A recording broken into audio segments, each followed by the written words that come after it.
खेड, आंबेगाव, शिरूर तालुक्याच्या सीमारेषेवर वसलेले प्रगतिशील गाव म्हणजे वापगाव. ऐतिहासिक महत्त्व प्राप्त असणारे हे गाव तीनही तालुक्यात सीमारेषा अधोरेखित करणारे गाव म्हणून आपली ओळख करून देत आहे. श्रीमंत यशवंतराव पेशवे यांच्या रियासतमध्ये समाविष्ट असणारे हे गाव प्राचीन कलाकुसर आणि वास्तूंसाठी प्रसिद्ध आहे. त्यांचा राजवाडा आजही या गावाच्या सौंदर्यात भर घालतो. पण सध्या हे गाव एका वेगळ्या समस्येत अडकलं आहे. या गावाला येऊन मिळणारे सगळ्या बाजूचे रस्ते टेलिफोन केबल टाकण्यासाठी उकरले गेले आहेत.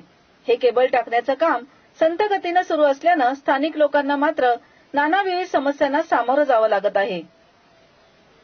आधीच रस्ते कमी रुंदीचे, त्यात उकरले गेल्याने चालणेही कठीण होऊन बसलं आहे. 2 वाहनं सुद्धा या मार्गावरून प्रवास करू शकत नाहीत. सध्या या परिसरात बटाटा लागवड जोरात सुरू आहे. त्यासाठी लागणारं प्राथमिक साहित्य शेतावर पोहोच करण्यासाठी ट्रॅक्टर, ट्रक ही साधनं वापरावी लागतात. पण खोदलेल्या रस्त्यांमुळे अडचणीत भर पडली आहे. सतत कोसळत असणाऱ्या पावसानं रस्ते निसरडे झाले आहेत. पावसाची रिपरिप, निसरडे रस्ते अपघात आणि भांडणाला निमंत्रण देत आहेत. ब्रॉडबँड सुविधा, लँडलाईन सेवा जलद गतीने सुरू करण्यासाठी हे केबल टाकण्याचं काम सुरू असल्याचं संबंधित अधिकारी सांगतात.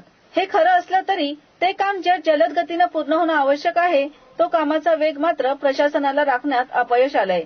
त्या अपयशाचा परिणाम सामान्य लोकांचे जनजीवन विस्कळीत होण्यावर झाला आहे. सदर काम लवकरात लवकर पूर्ण होण्याची अपेक्षा सामान्य नागरिक व्यक्त करीत आहेत. सी मूव्हीज अँड न्यूज साठी प्रतिनिधी संतोष पाचपुते, आंबेगाव.